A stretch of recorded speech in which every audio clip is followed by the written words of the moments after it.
শেখ হাসিনার ছবিকে বিকৃত করে গ্রাফিতি আঁকা হয়েছে এবং এই গ্রাফিতিতে নিয়মিত বিভিন্ন জায়গাতে এগুলো তৈরি করে সেখানে জুতার মালা দেওয়া হয়েছে এবং রীতিমতো ময়লা আবর্জনা নিক্ষেপ করা হয়েছে। এগুলো পুরনো ঘটনা।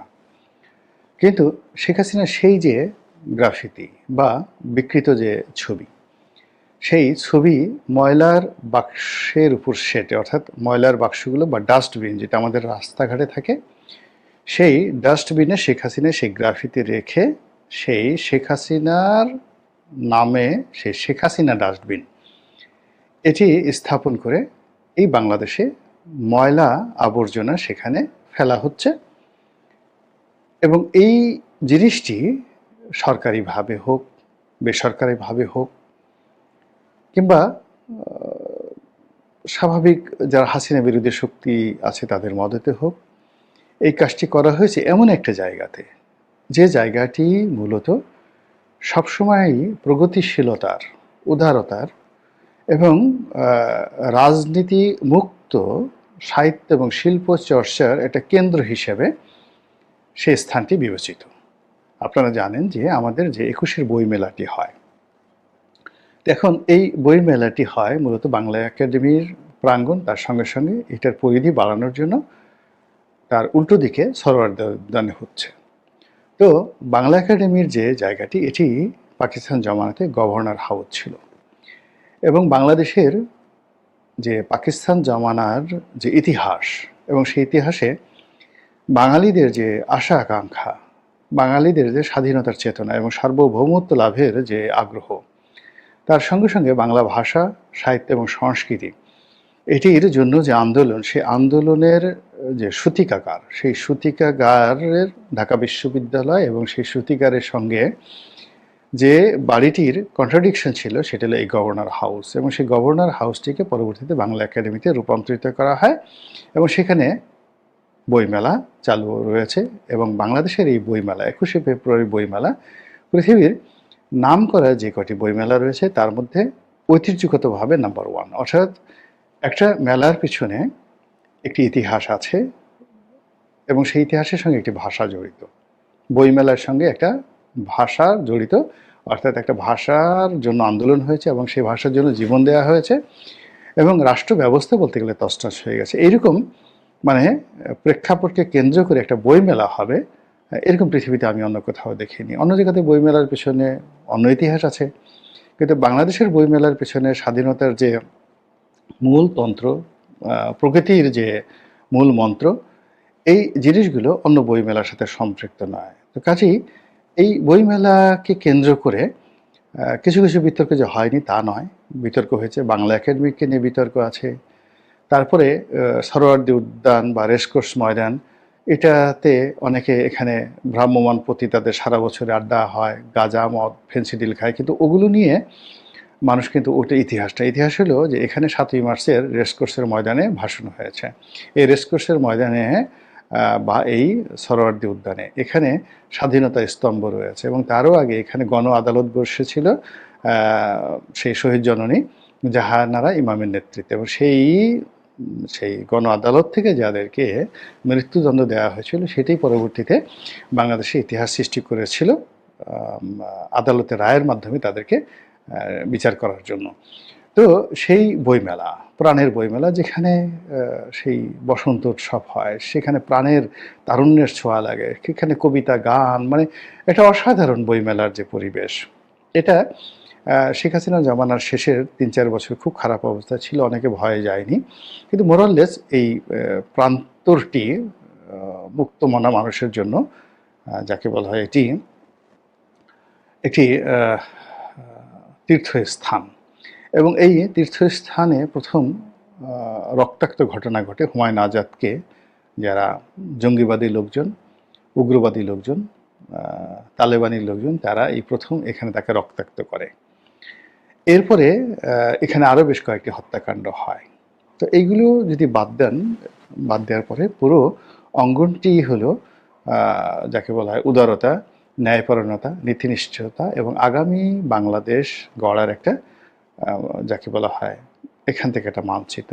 তো সেই জায়গাটিতে রাজনীতির প্রতিহিংসা বা রাজনীতির আবর্জনা, আপনি শেখ হাসিনাকে আবর্জনা বলতে পারেন, কিন্তু সেই আবর্জনা কেন আমি বইমেলাতে নিতে যাব? সেই আবর্জনা কেন টিএসসিতে নিতে হবে, ঢাকা বিশ্ববিদ্যালয়ে নিতে হবে? সেই আবর্জনাটা আপনি যেখানে আবর্জনা ফেলেন সেখানে রাখেন। যে সকল ডাম্পিং স্টেশন রয়েছে, আপনি পুরো ডাম্পিং স্টেশন যেগুলো আছে, ময়লার ভাগাড় রয়েছে সিটি কর্পোরেশনের সারা বাংলাদেশে, সরকারিভাবে ঘোষণা করে দেন যে এখন থেকে যে কয়টা ময়লার ডাম্পিং স্টেশন রয়েছে বড় বড়, এইটার চারিদিকে শেখ হাসিনার ছবি আপনি চাপিয়ে দেন, এবং যত ময়লার গাড়িগুলো আছে সেগুলোকে রং করে এই সব গাড়িতে, ময়লার গাড়িতে আপনি শেখ হাসিনার ছবি এঁকে দেন রাষ্ট্রীয়ভাবে। কিন্তু শেখ হাসিনা নামে একটি ডাস্টবিন তৈরি করে, সেই ডাস্টবিন কেন বই মেলায় আসবে? এটা নিয়ে মানুষজন কিন্তু বিতর্ক করছে। এখানে শেখ হাসিনার পক্ষে নয়, বিতর্ক করছে যে আপনি তো, দেখা যাচ্ছে যে শেখ হাসিনাকে যদি আপনি মানে আবর্জনা বানাতে চান, তাহলে আপনি তো দেখা যাচ্ছে যে মানুষের সবচেয়ে শ্রেষ্ঠ জায়গাতে আপনি আবর্জনা মানে মেখে দিলেন। আপনি ধরুন কোনো একটা মানুষ, কোনো একটা মানুষ সে হাতে আবর্জনা নিয়ে নাড়াচাড়া করে, তো আপনি তাকে কি বলবেন? পাগল বলবেন বা নোংরা বলবেন, নোংরা, পাগল বলবেন, নোংরা বলবেন। কিন্তু নিজের যে গুহ্যদ্বার রয়েছে, মলদ্বার রয়েছে, সেখানে আঙ্গুল ঢুকিয়ে কেউ যদি আবার সেই আঙ্গুল নিজে লেহন করতে থাকে, চোষণ করতে থাকে, আপনি তাকে কি বলবেন? বদ্ধ উন্মাদও তো তাকে বলবেন না। উন্মাদের সে যদি কিছু একটা থাকে এবং তাকে আপনি কি করবেন? ভয়ে তার ধারে কাছে যাবেন না। ও মাই গড! এ কি সর্বনাশার লোকজন! আমি অনেক আগে একটা গাঁজাখোরের সেই সাক্ষাৎকার দেখেছিলাম। তো সেই গাঁজাখোর কি করেছে? তাকে জিজ্ঞাসা করেছে সাংবাদিক যে, "তুমি এইভাবে অবাধে গাঁজা খাও? তো তোমার কি কোনো সমস্যা হয় না? পুলিশ ধরে না?" কয়, "না, পুলিশ আর উল্টো আমাকে ভয় পায়।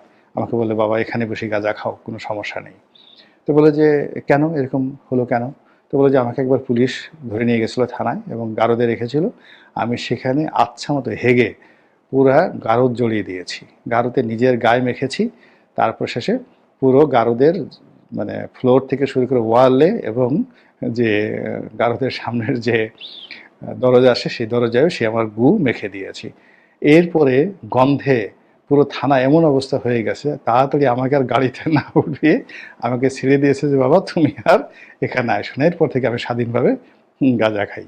তো এই যে আবর্জনা নিয়ে আপনি যদি খেলাধুলা করেন, তাহলে এরকম একটা পরিস্থিতি তৈরি হতে পারে। এখন মূল ব্যাপার হলো, ওই যে গাঁজাখোর যে কাজটি করেছে, বা আমি যে কাহিনী বললাম যে আপনি নিজের পশ্চাৎ দেশে আঙ্গুল ঢুকিয়ে একেবারে নিজের কড়কড়ে জিনিস বের করে বা গন্ধওয়ালা জিনিস বের করে নিজের মুখে দিয়ে লেহন করলে আপনাকে যে ধরনের খারাপ মানুষ মনে করবে, তার চেয়ে খারাপ মানুষ যদি আপনি কোনো পবিত্র জায়গাতে, ভালো জায়গাতে আপনি মন্দ জিনিস ঢুকানোর চেষ্টা করেন, কোনো দেবালয়ে, কোনো ইবাদতখানাতে, কোনো শিক্ষালয়, কোনো ভদ্রলোকের চিন্তার জগতে, কোনো জ্ঞানী গুণী ব্যক্তির চিন্তার জগতে, বা কোনো উন্মুক্ত জায়গাতে যেখানে উন্মুক্ত জ্ঞান চর্চা হয়, সেই জায়গাতে যদি আপনি এরকম নোংরামির কাজকর্ম করেন, তাহলে বাকি যে দুটো উদাহরণ দিলাম তার চাইতে কোনো অবস্থাতেই এটাকে ভালো কাজ হবে না। কাজেই আমি মনে করি যে আপনার ক্ষোভ,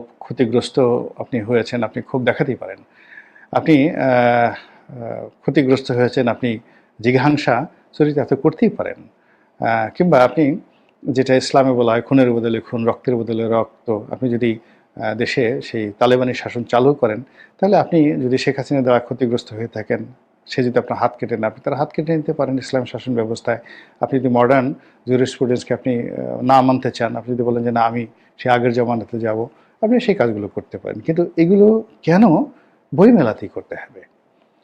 এগুলোর যে তো অনেক জায়গা আছে, দেয়ার আর ম্যানি ম্যানি প্লেসেস, সেই জায়গাতে আপনি করেন।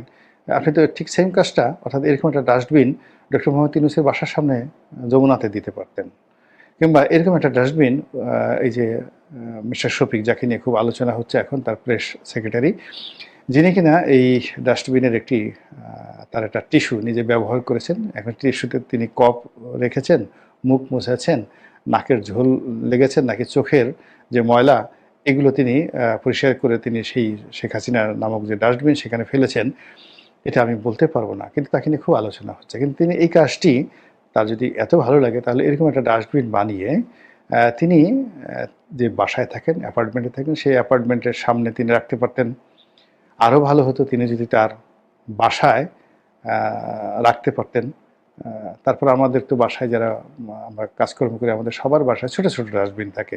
একেবারে বেডরুমের পাশেও কিন্তু একটা ডাস্টবিন থাকে, ছোট ছোট, অনেক সুন্দর সুন্দর। তো এই জিনিসগুলো ডক্টর মিস্টার শফিক তিনি এরকম তার বেডরুমের জন্য, তার বাথরুমের জন্য এরকম তিনি শেখ হাসিনা নামে একটা ডাস্টবিন রাখতে পারতেন, এবং সেখানে ইচ্ছে করলে তিনি তার যে টয়লেট পেপার, টিস্যু পেপার, এমনকি স্যানিটারি যে ন্যাপকিনগুলো রয়েছে, তার পরিবারে যারা মহিলা সদস্য রয়েছেন তারাও এই জিনিসগুলো কিন্তু এখানে রাখতে পারতো।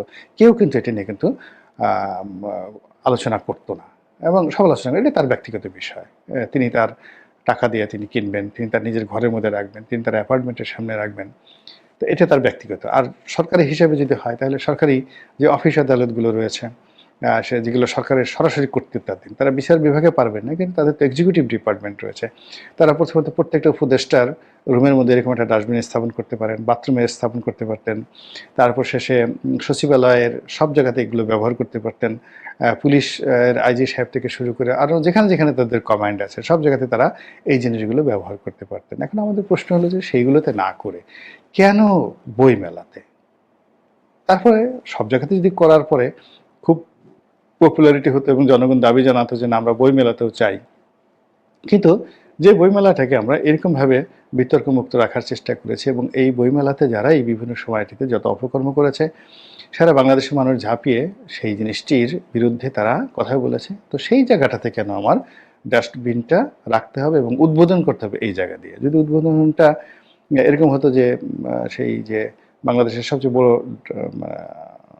ময়লা আবর্জনা রাখার যে ভাগা যেটি রয়েছে সেন্ট্রাল, এখন এটা কোথায় আছে, সায়দাবাদের দিকে একটা আছে, কলাবাগানে একটা আছে, পুরনো ঢাকাতে আছে বড় বড়, তারপরে আপনার ইংলিশ রোডে একটা আছে, যেখানে সমস্ত ময়লার গাড়িগুলো আসে, এসে ওখানে ৩-৪ তলা বিল্ডিং ওর মধ্যে রাখে এবং ওখান থেকে আবার বড় গাড়িতে করে নিয়ে যাওয়া হয়। তো এই পুরো জিনিসগুলো কি আপনি করে ফেলেন না? সরকারি টাকা, রাষ্ট্রের টাকা, অসুবিধা নেই তো। আপনি এই কাজে হয়তো আপনার ২০০ কোটি টাকা খরচ যাবে, কিন্তু আপনার তো রাগ মিটল। আপনি তো দেখাতে পারলেন যে শেখ হাসিনাকে আপনি পচিয়ে দিয়েছেন। ডাস্টবিনের গাড়িগুলো সব আপনি, দরকার হলে আপনি আরও ১০০টা নতুন গাড়ি কিনেন, নতুন গাড়ি কিনেন, একেবারে ঝকঝকে রোলস রয়েস মডেলের গাড়ি কিনে সেই গাড়িতে আপনি ময়লা আবর্জনা টানেন। আপনাকে কে নিষেধ করেছে? আপনি সেই কাজগুলো করেন, কিন্তু বই মেলাতে কেন? বই মেলাতে এটা না হলে বোধহয় ভালো হতো। কাজেই যে বিতর্ক হচ্ছে, আমি মনে করি এই বিতর্ক যৌক্তিক, এবং যারা যে কাজটি এখানে করেছেন তারা খুবই মন্দ কাজ করেছেন, এবং এই মন্দ কাজের জন্য তারা যদি অনুশোচনা অনুভব করেন এবং খুব দ্রুত তারা তাদের সিদ্ধান্ত পরিবর্তন করেন, সরি বলেন জাতির কাছে, এতে তারা ছোট হবে না বরং বড় হবে না।